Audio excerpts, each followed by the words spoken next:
浊流三部曲相较起来，一个是文学主题，那台湾三部曲是一个生命主题啊。生命主题对一个作家来讲是非常重要的，你的一个中心思想啊。那他的三部小说，是讲台湾从1895年被割让由日本人接手以后，一直到终战。第一部是沉沦，沉沦就是书如其名，沉沦就是台湾这个岛被日本人拿走了，等于整个岛和他的人都沉沦下去了，因为已经失去自己国家了啊，你的祖国不要你了啊。当时岛上混乱的一个情形。第二部是昌明行，昌明行是指在日本殖民初期，台湾人不断的武力抗争。昌明行其实就是以中立的农民事件为蓝本，写当时农民陆家的一个子弟，怎么样率领农民去争取他们应该有的权益。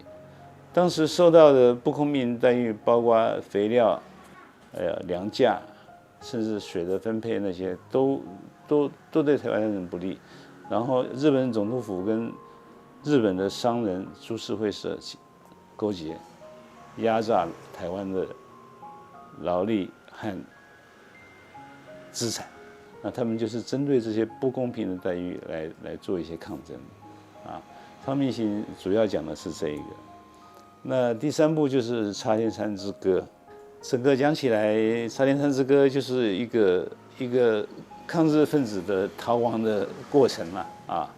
那一开始，钟老把这个男主角写得非常有点007的味道哈，是东京工业大学的高材生啊，柔道几段，游泳可以游多远啊，好像很厉害的样子。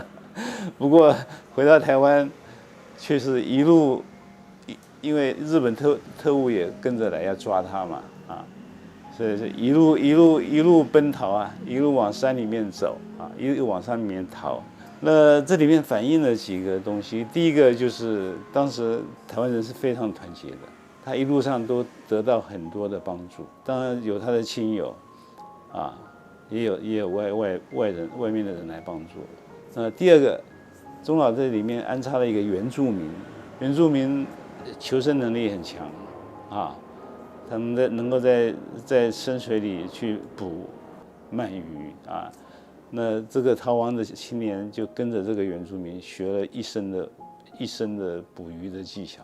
那就这样一直逃，一直往深山越逃越到深山。当然这有一个象征意义在啊。就是你一直往台湾的心脏走，就像一个小孩回到母亲的怀抱里面，受到她的保护，那他也在这种环境下自我茁壮。故事结束的那一天，刚好是他被抓的那一天，也刚好外面一片放鞭炮的声音，为什么？日本投降，又刚好他的小孩也出生了，啊，我想这有多重意义在里面。《插天山之歌》后来有拍成电影啊，我也很推荐大家去看一下。